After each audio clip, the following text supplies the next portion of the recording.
Now, the rest of the story. By the mid-17th century, it had gotten way out of hand in England. The authorities had no choice but to consider making it against the law. Far as anyone knew, it had never been banned before anywhere, and if the British government did make it illegal, would enforcement be feasible?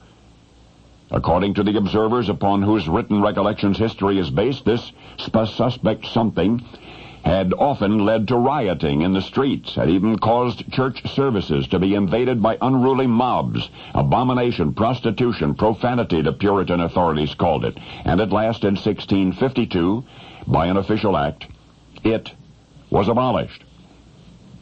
Again in England, it was strictly legally taboo, beginning in 1652.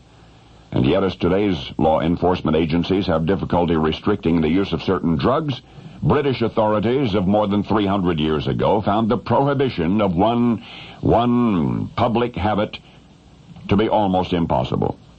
I think we can say this: after 1652, it was no longer visible. It was, as much of today's drugs and gambling and pornography and prostitution, driven underground. That is, it still happened, just not openly. 7 years later, in 1659, it was outlawed in the New World of New England. According to this legislation, designed for preventing disorders arising in several places within this jurisdiction, offenders would be fined. A penalty more harsh, quite probably any penalty at all, would perhaps have been unnecessary in these staunch Puritan surroundings, for indeed, as stated in the New England law of 1659, such an offense was to the great dishonor of God. What adds to the fascination of these historical footnotes is that apparently the aforementioned offense was an offense in no other place and at no other time in all history. I say apparently, for such research could be endless, and yet we've explored the customs and laws past and present of Russia and China and Japan and Europe and Africa and South America. We can't find it any place. Prohibited. Nowhere can we find a tradition enforced or a law on the books like those of Old England and New England 300 years ago. Anywhere else at any time in recorded history, you could have gotten away with it, but not there and not then. It was legally prohibited in England for 8 years, between 1652 and 1660, and it was prohibited for 22 years, between 1659 and 1681, in the New World. Remember that.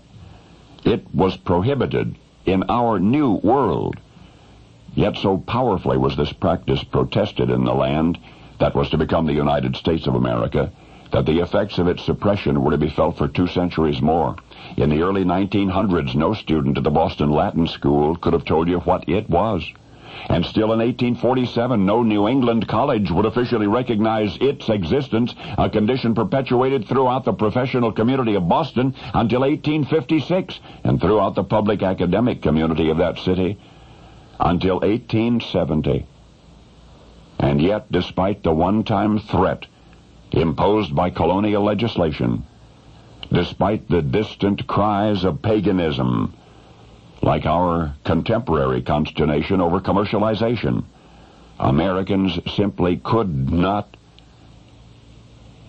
still cannot kick the habit of it, of observing Christmas. And now you know the rest of the story.